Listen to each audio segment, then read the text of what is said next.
Chico Xavier, pelo Espírito Irmão X, Lázaro redivivo. Desfazendo acusações.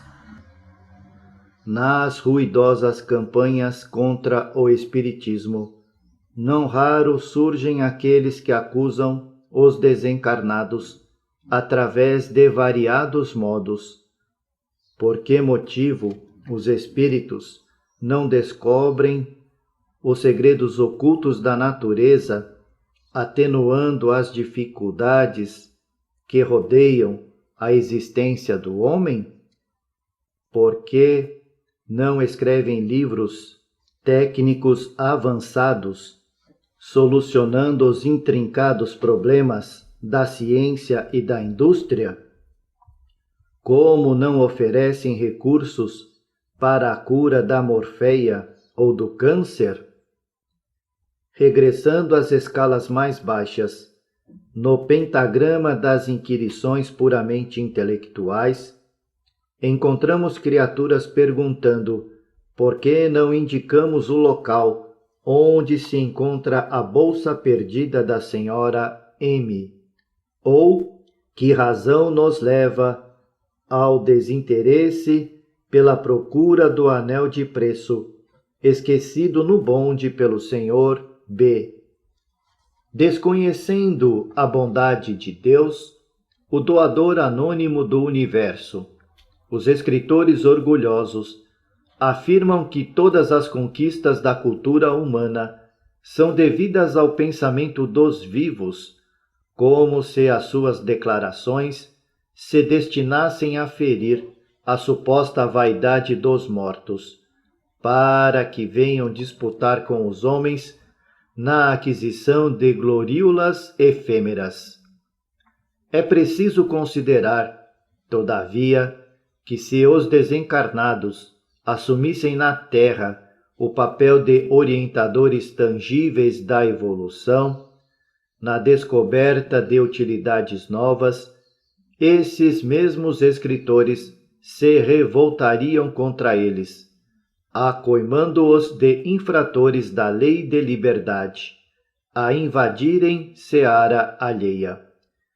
Estejam, porém, tranquilos os nossos amigos do mundo físico, porque ninguém com bastante esclarecimento em nosso plano se sente autorizado a interferir diretamente nas edificações que competem aos missionários, estudiosos e trabalhadores da terra.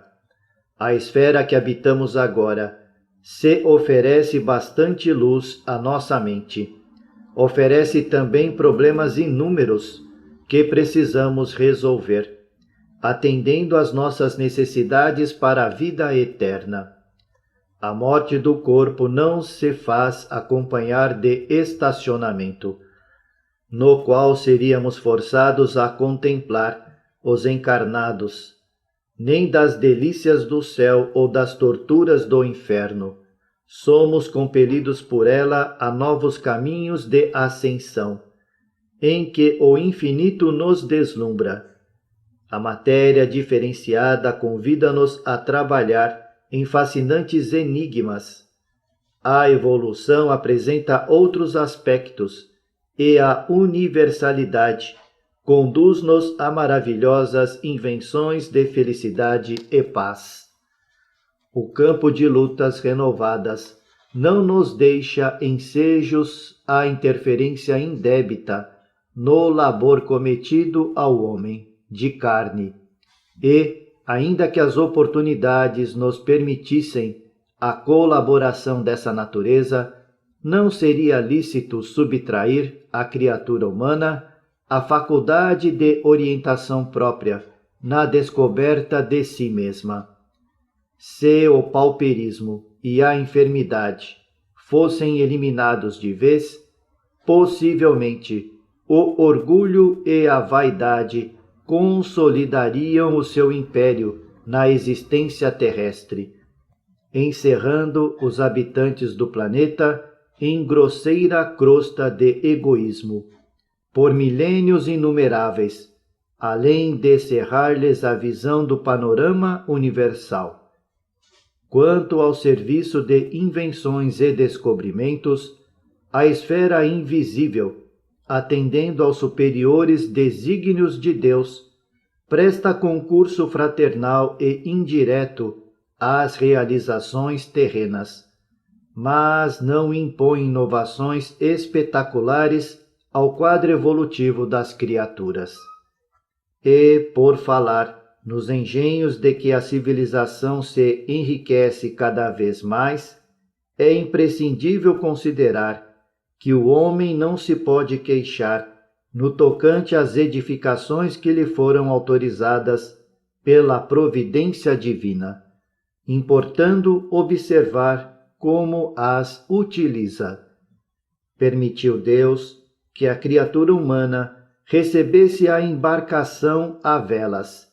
Organizou-se então a pirataria do passado. Deu-lhe o navio a vapor e armaram-se verdadeiras cidades flutuantes que atacam as coletividades praieiras sem aviso prévio. Conferiu-lhe o Senhor a descoberta da matéria explosiva, para que as montanhas de pedra calçassem a residência dos filhos da terra, e a fim de que as mãos humanas colaborassem na estruturação de uma superfície planetária mais acolhedora e mais bela. Entretanto, fez-se da conquista preciosa a bomba destruidora, que deixa cair a chuva da morte sobre lares e hospitais inocentes. Concedeu o Altíssimo ao mundo necessitado o trator e o automóvel. Em breve, porém, tomavam-nos como padrão para o fabrico de tanques arrasadores, que talam as mais humildes ervas do campo. Autorizou o Pai a entrega do telefone sem fio às nações insuladas umas das outras, a fim de que aprendessem a fraternidade legítima. Aproveita-se o recurso para a expedição de sinistras mensagens de morte a submarinos criminosos que atacam mulheres e crianças em viagem no mar. Mandou o doador divino que o avião fosse entregue aos povos terrestres, facilitando o intercâmbio entre as diversas regiões do globo e incentivando a solidariedade mundial. Todavia, a máquina do ar foi convertida no pássaro do extermínio, ferindo e deformando, matando e destruindo. Que fez o homem do progresso científico que o Senhor conferiu à terra, se ele saiu da caverna da Idade da Pedra, a caminho dos palácios gregos e dos anfiteatros romanos, dos castelos medievais e dos arranha-céus modernistas, regressando, agora, apressadamente, à caverna de cimento armado dos abrigos antiaéreos? Não formulamos a interrogação como as pessoas atacadas de pessimismo crônico. Acreditamos sinceramente no mundo melhor, na fraternidade legítima e na paz restaurada. Queremos responder tão somente aos inquiridores ociosos que indagam, sarcásticos, sobre a atuação dos espíritos desencarnados no círculo das invenções e descobrimentos, que a Terra tem recebido excessivamente da bondade de Deus, retribuindo mal a confiança celeste, acrescentando que se eu fosse alguém com bastante autoridade, rogaria ao Altíssimo interromper o serviço de doação de novos engenhos para o homem terrestre, pelo menos durante 1000 anos sucessivos, até que ele reconsidere a velha atitude de menosprezo aos bens divinos, crescendo devidamente para a verdadeira compreensão da luz espiritual. Chico Xavier, pelo Espírito Irmão X. Lázaro redivivo. Resposta leal. Você, meu amigo, num gesto de confiança excessiva, me pede orientação e comenta o labirinto a que chegou, depois de muitas aspirações e fracassos no caminho da vida. Com gentileza, você acrescenta: se o irmão não puder fazê-lo, outro amigo poderá tomar-lhe o lugar. Preciso receber um conselho do plano invisível.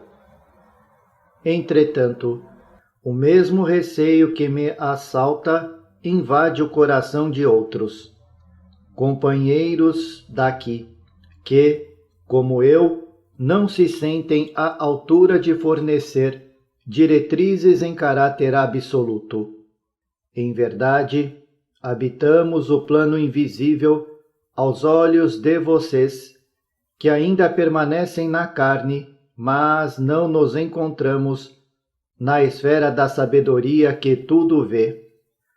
Dizia Oscar Wilde que, ministrando bons conselhos, geralmente damos a outrem aquilo de que a nossa vida mais necessita. É um vício velho da humanidade. Muitas vezes, na Terra, ouvi também dizer que os bons colaboradores, habitualmente, são maus pagadores.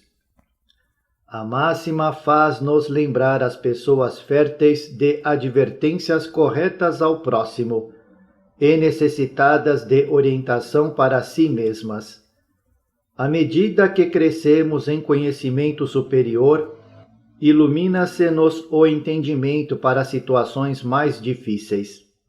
É aí que descobrimos a realidade das posições evolutivas e começamos a enxergar as criaturas nos diferentes degraus de compreensão que conseguiram alcançar. Como poderia, pois, traçar-lhe caminhos particularizados à ação?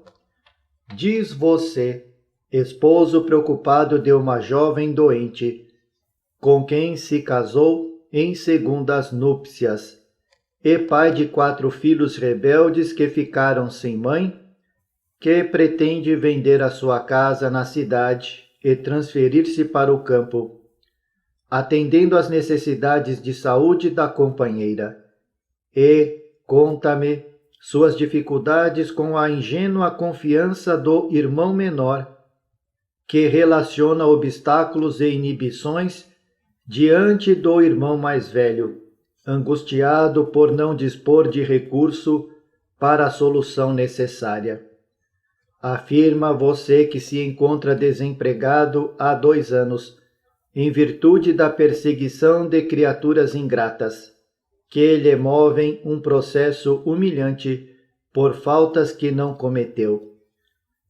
Além disso, acha-se esgotado por vicissitudes diversas, cercado de credores exigentes que lhe pedem o resgate imediato de contas vultosas, situação essa agravada por uma úlcera duodenal, confirmada por várias radiografias. No campo moral, segundo a relação de seus angustiosos pesares, sua luta não é menor nem mais triste. Viúvo ainda, jovem, com 4 crianças, das quais a maior conta, no momento, apenas 12 anos de idade, viu-se forçado ao 2º matrimônio, porque seus parentes fugiram dos órfãos de mãe. Considerando inoportuno o recurso às casas caridosas, em vista de suas noções dignas de pai responsável, você desposou uma jovem que o auxiliou, durante 3 anos consecutivos, numa sala de costura do próprio lar, dividindo-se de muitos modos para atender aos seus interesses de homem de bem e às exigências dos seus filhinhos, conservando apenas o título de madrasta. Na faina de cumprir obrigações pela tranquilidade da casa, a pobrezinha adoeceu gravemente, ameaçada pela tuberculose que lhe ronda o organismo. Aconselhou-lhe o médico o ar do campo, mas os seus graciosos rebentos, convertidos em pequeninas feras ingratas, opõem-se à medida, atormentando-lhe o coração de pai, afetuoso e sensível. E você pergunta: que farei? Comove-me o seu sofrimento, mas não me espanta o quadro de provações redentoras em que foi envolvido. Há criaturas lutando com maiores obstáculos e vítimas de maiores tormentos. E, se respondo à sua carta, minudenciando o assunto, é que uma só particularidade de suas palavras me provocou enorme estupefação: o seu propósito de suicídio. Isso é, efetivamente, doloroso e terrível. De todas as lutas abençoadas do momento, esse, meu amigo, é o único ponto negro de sua história. Desde os grandes profetas que precederam o Cristo, sabemos que o tempo se modifica, da manhã até ao crepúsculo, da noite até a alvorada. Cada dia tem seus berços e túmulos novos. Toda a paisagem de suas preocupações pode mudar-se num instante. Esse pensamento deve consolar o seu mundo íntimo, porque Deus não é Deus de imobilidade e indiferença. A vida move-se ao influxo de seu divino amor. Você, porém, pede-me orientação particularizada, definida. Que conclusões esperará, porventura, de nós? Não estamos aqui à frente de oráculos infalíveis. Permanecemos esforçando-nos igualmente por eliminar as consequências deploráveis que os nossos atos geraram no passado e trabalhando pela aquisição de valores substanciais para a vida infinita. E, como não disponho de outros conselheiros, a não ser a lógica e o bom senso, creio que, para o seu caso com a justiça, não deve esquecer a colaboração de um advogado eficiente, sem dispensar o concurso de um bom médico para o seu caso clínico. E procure ajudar a sua companheira devotada, removendo-a para o campo, depois de ouvir um técnico agrícola sobre a compra de sua propriedade rural. Para aliviar os seus desgostos de pai, adquira uma vara resistente que lhe faculte reajustar a educação doméstica dos meninos.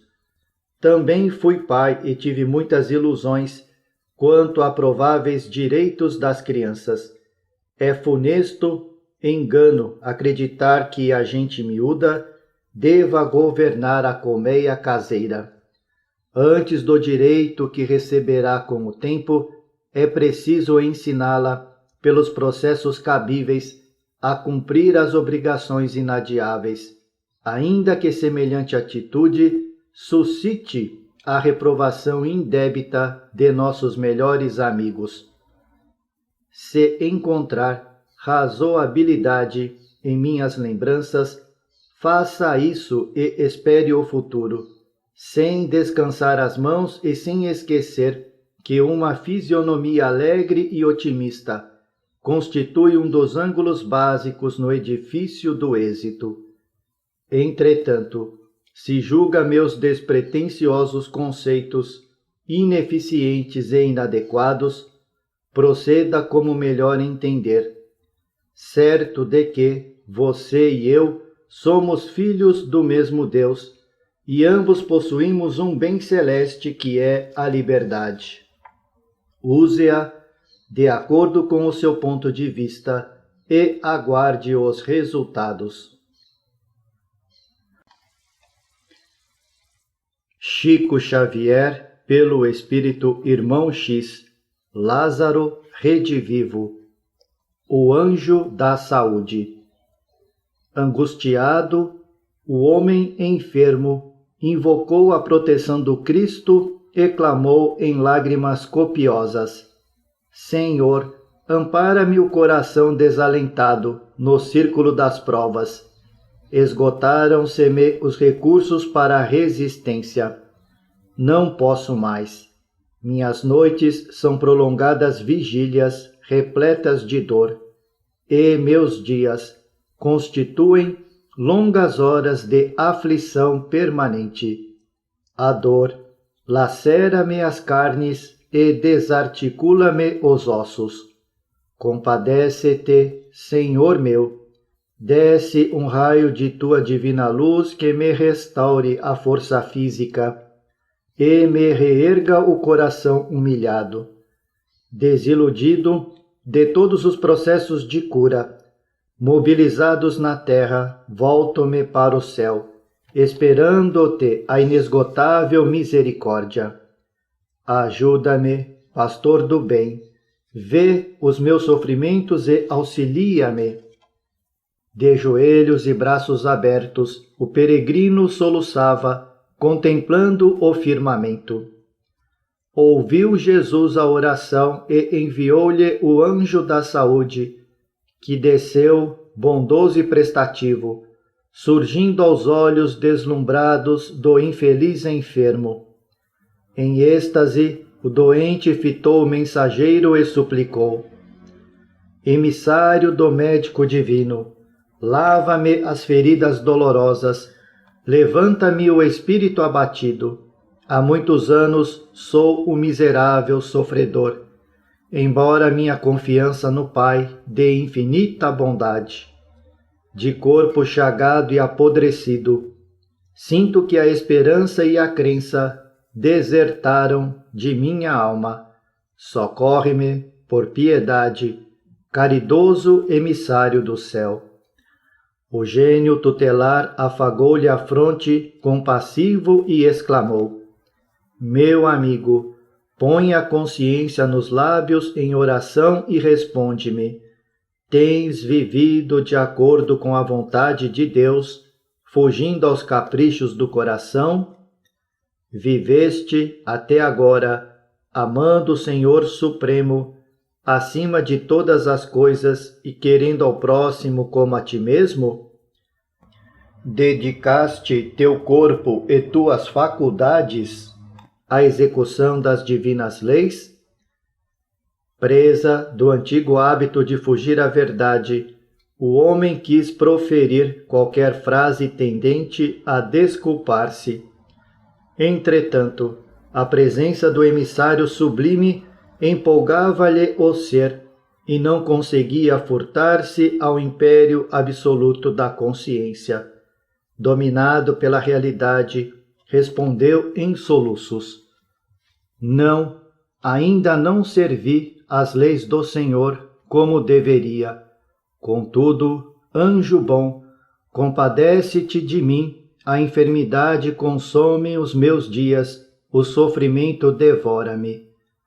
O enviado pousou a destra na fronte do mísero, como se intentasse arrancar-lhe a verdade do fundo do coração, e interrogou: Estarás, porém, disposto a esquecer de imediato o pretérito criminoso? Desculparás fraternalmente, sem qualquer sombra de hesitação, a todos aqueles que te desejam o mal? Auxiliarás o inimigo? O enfermo dirigiu ao preposto celeste um olhar de terrível angústia, e porque nada respondesse, o mensageiro continuou interrogando: Perdoarás sempre, esquecendo ingratidões, injúrias e pedradas?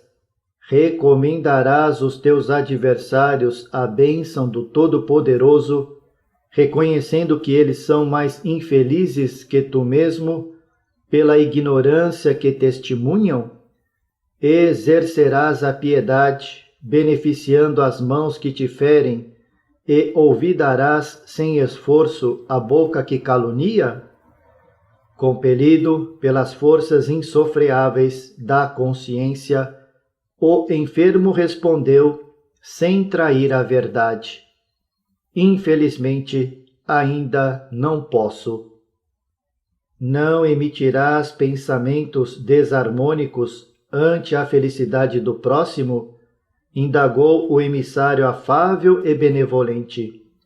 Partilharás a alegria do vizinho e a prosperidade do amigo como se te pertencessem também? Ajudarás ao irmão mais feliz na consolidação da aventura que lhe coroa a existência?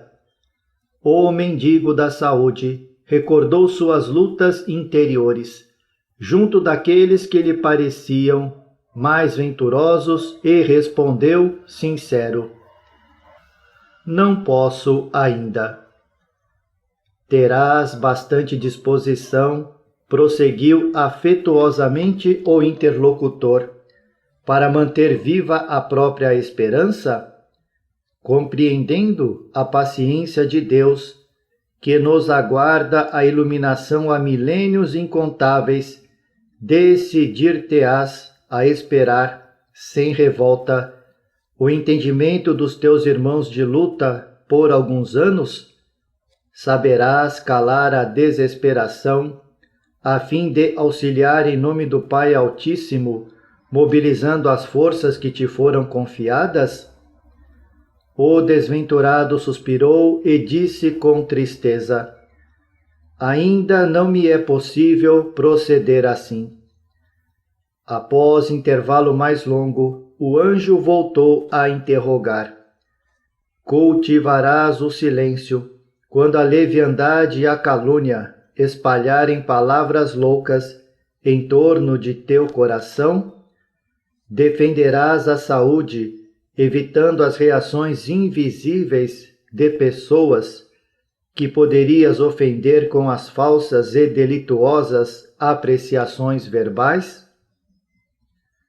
Ainda não sigo semelhante caminho, exclamou o infortunado. Poderás viver, continuava o mensageiro, no legítimo respeito à natureza, conservando o teu vaso carnal de manifestações na sublime posição de equilíbrio, através da temperança, e cumprindo com fidelidade o programa de serviço em benefício de ti mesmo e dos semelhantes? Experimentas o prazer de ser útil, sinceramente despreocupado das atitudes alheias de gratidão ou recompensa? Ainda não, murmurou o interpelado em tom angustioso. O emissário envolveu o infeliz num olhar de compaixão infinita e acrescentou: ó, meu amigo, ainda é cedo para deprecares o socorro dos mensageiros da saúde, se ainda não sabes viver, perdoar, esperar, compreender, ajudar e servir, de acordo com a vontade do Altíssimo, ainda lutarás com a enfermidade por muito tempo. Por enquanto, não peças vantagens que não saberias receber. Roga ao Senhor te conceda a energia necessária para que te afeiçoes à lei do equilíbrio e às exigências da reflexão. Em seguida, o emissário endereçou-lhe carinhoso gesto de adeus. O infeliz, entretanto, buscando retê-lo, exclamou em soluços: ó, enviado do céu, confiarei em Jesus. O anjo contemplou-o bondoso e respondeu ternamente: sim, eu sei, isto, porém, não basta. É necessário que Jesus também possa confiar em ti. E afastou-se, para dar conta de sua missão nas esferas mais altas. Chico Xavier, pelo Espírito Irmão X. Lázaro redivivo. Desajustado. Conheço-lhe os males, meu amigo, e reconheço a oportunidade de suas considerações. Após o surgimento da sublime luz da crença em sua alma, parece-lhe a paz um mito distante. Meu coração ganhou fé, assevera você, mas perdeu a tranquilidade. A palestra inteligente de preciosos amigos não acende em seu espírito o interesse de outro tempo. Se falam de economia, lembra você o serviço imenso de Jesus no setor da repartição dos bens terrestres. Se comentam a política, você recorda o programa do Cristo nas atividades do amor ao próximo. Quando a ciência, a arte e a literatura não sintonizam com as suas aspirações presentes, doloroso tédio invade-lhe o coração. Tolera as conversações sem movimentá-las e é com esforço que, muita vez, acompanha os comentários da vida e do mundo no círculo dos parentes, aos quais deve o tesouro dos júbilos familiares. A espiritualidade superior é, agora, sua preocupação dominante. Em muitas ocasiões, assemelha-se ao homem de um velho conto, de minha meninice, perdido em gruta escura e selvagem, procurando acesso ao oxigênio leve do campo. Antigamente, o mundo materializado fascinava-lhe os olhos. Era preciso correr na conquista de conhecimentos e vantagens, instalar a personalidade na galeria da evidência social e política e adaptar-se às dominações do momento, a fim de atender aos imperativos da existência terrestre. Mas, depois, uma luz forte colheu-lhe a mente na estrada. Deslumbrado a princípio, você acreditou que era mais uma lâmpada festiva no castelo das sensações. No entanto, aos poucos, reconheceu que não se tratava de uma claridade como as outras. Porque você tratou sempre os problemas da vida, alimentando o firme desejo de acertar. Encontrou à luz elevados recursos em sua sinceridade e penetrou seu país interior, devagarinho, iluminando-lhe a consciência. Desde então, nasceu novo entendimento em sua alma. Transformaram-se as paisagens internas e externas. Muitos quadros que lhe pareciam grandiosos tornaram-se insignificantes. Situações invejáveis que noutra época seduziam seu coração constituem hoje zonas escuras de que você foge naturalmente amedrontado. Vantagens converteram-se em perigos. Conquistas e responsabilidades e muitos ganhos, que se lhe figuravam indispensáveis na tabela de aquisições do mundo, representam agora para você derrotas e perdas que é necessário evitar em benefício de sua própria felicidade. Desajustado, desajustado. Seu pensamento repete essa definição todos os dias e seus velhos afeiçoados renovam a mesma observação. Debalde procuram nos seus gestos, atitudes e palavras o homem que você já foi. Alguns afirmam que a velhice prematura se assenhoreou de seus dias. Exclamam outros que a experiência religiosa lhe embotou o raciocínio. Você mesmo, em momentos de prova mais áspera, se esforça inutilmente por tornar ao passado.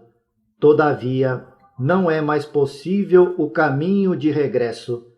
A verdade domina a fantasia e você é compelido a permanecer na mesma posição de deslocamento espiritual.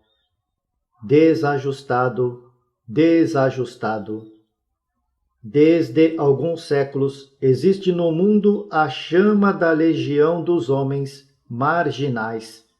São eles judeus alemães, nas sociedades germânicas, anglo-indianos em círculos hindus, mestiços na África portuguesa e na ilha de Java. Sentem-se deslocados, ansiosos, insatisfeitos. Chamam-lhes sem pátria, viajando a caminho de um porto que jamais encontrarão. Exasperam-se e sofrem, sem remédio que lhes cure a chaga íntima. Um deles, Stefan Zweig, sensibilidade extraordinária a serviço da inteligência. Enfadado de fichários e passaportes, angustiado pela sua condição de peregrino internacional, preferiu o suicídio, menosprezando os dons de Deus. Seu sofrimento, porém, meu amigo, era pior. Seu desajustamento mais grave. Não havia pátrias terrenas que lhe pudessem satisfazer o ideal, porque a fé conferir ao seu coração a cidadania do mundo. Sofreria pelo brasileiro como pelo javanês. Meditaria na dor comum onde essa dor aparecesse. Desprendera-se dos laços humanos, embora permanecesse dentro deles, segundo a expressão física. Era um prisioneiro libertado, conservando os grilhões por amor ao dever. O sangue que lhe corria nas veias modificara-se. Pertencia ao organismo da humanidade. É por isso que a sua angústia interior ultrapassara a aflição dos que disputam uma pátria terrestre, confinada por pontes, árvores, rios ou cercas de arame.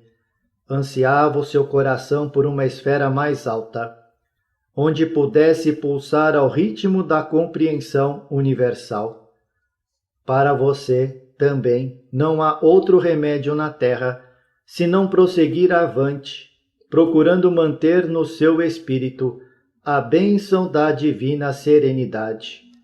E, quando o desalento assediar, de longe, o seu coração, lembre-se da súplica de Jesus em favor dos continuadores amados.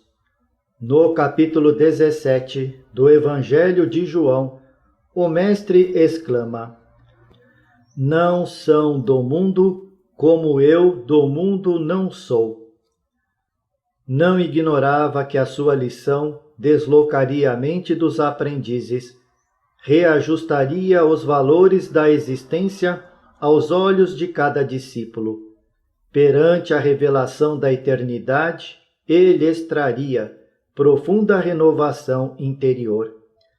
Compreendia Jesus que esse trabalho é básico e essencial na edificação do reino de Deus, e, reconhecendo que necessitava esclarecer os aprendizes de maneira inequívoca, ele mesmo tomou a posição da margem.